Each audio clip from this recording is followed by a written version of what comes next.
Hey Dwellers, to stay up to date on all the latest news, reviews, openings and of course weekly programming, just click on the little guy here in the corner to subscribe and you'll get notifications when the newest content lands.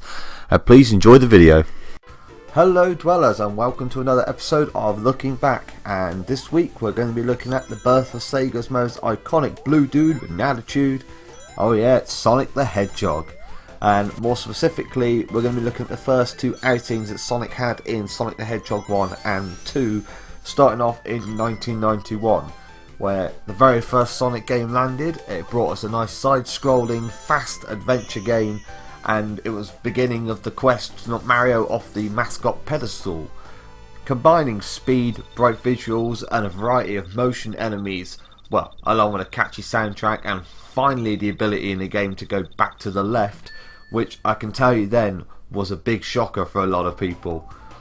Well, Sonic landed on the market and was greatly received. It launched the Mega Drive of Genesis into the era being a serious contender for the 16-bit era, and it also established the long-running Sonic team at the same time. They managed to create a recognisable mascot for Sega, which was their process and one of their aims in what they did with this.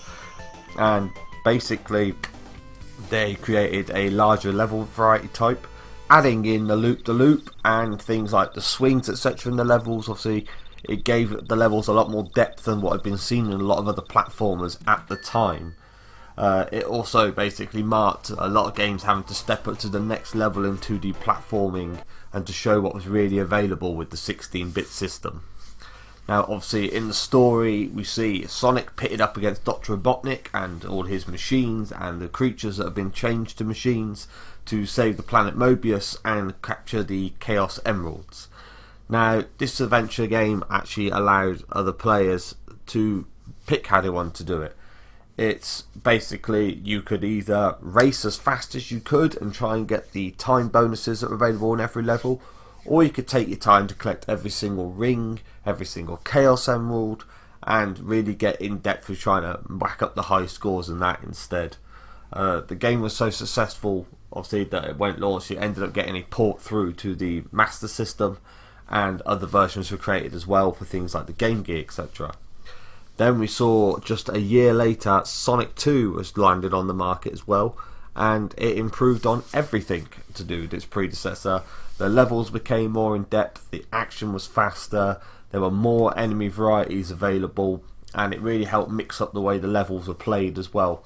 For example, in the Chemical Plant Zone they brought in spiders that could drop down from the ceiling and grab you, and it just added a whole depth to the way you had to actually think about what you were doing as well, no matter if you were rushing or trying to play in depth.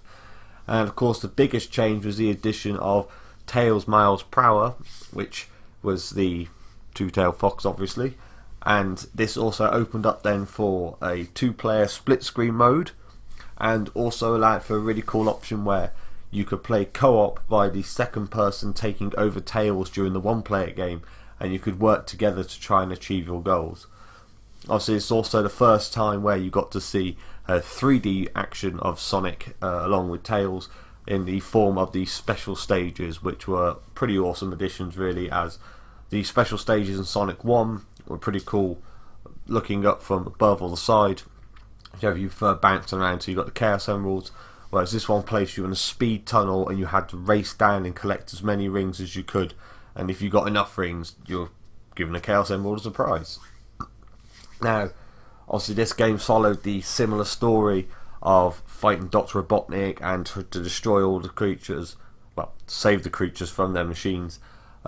It's led to the Death Egg space station instead in this game though, so they gave you the sky battles, the space battles. They really just mixed it up and improved in every single way. This is why Sonic games became the iconic basis for a lot of platforming games, and you ended up with almost every other game came out for a while after that being a clone of either Mario or Sonic. Now overall the Sonic games launched a brand new platform standard. As I said, they improved the standards of how 2D platformers should be and how far they could actually take the 16-bit system and how in depth they could really go with it. Obviously an interesting little fact, if people didn't know, was actually they could have added more levels into the Sonic games, but that perfect little bit at the beginning part you got, well, basically the little beauty they gave us in the form of were actually took up enough file space. They could have added 2 more levels onto it, but they decided they want to use the space to put that on as a great opener. Sonic's to the title that brings old and new gamers nearly 30 years later, and basically it's even born a new incarnation in the form of Sonic Mania, which, if you haven't seen my review for that already, check out for my videos, it'll be in there. I'll tag a link to it at the end of this video as well. But basically it's great that Sonic Mania as well has been able to bring these games back in, and new generations have got to see the magic that these games brought. Of course, if you ever get a chance, jump back on Sonic 1 or 2, I guarantee you'll still be able to enjoy it to this day. Well, anyway, that's all from me. Let me know what your Sonic memories are. Did you play the original games and come out remember the hype, or maybe you're someone that found them later on down the line? Either way, drop a comment below and let me know what you think. And of course, stay tuned for more weekly content, and I will see you all out there. And as always, thanks for watching the video, guys. I hope you liked it. Also, if you want to stay up to date as well, another way is you can catch me on Facebook, the address just there on the screen. And of course, for more videos, you just look to your left there, you can see that'll be one of the latest videos that's landed, and to the right here is a video picked by YouTube just for you. And of course, hit the guy in the middle to subscribe if you haven't already to stay up to date on all the latest content.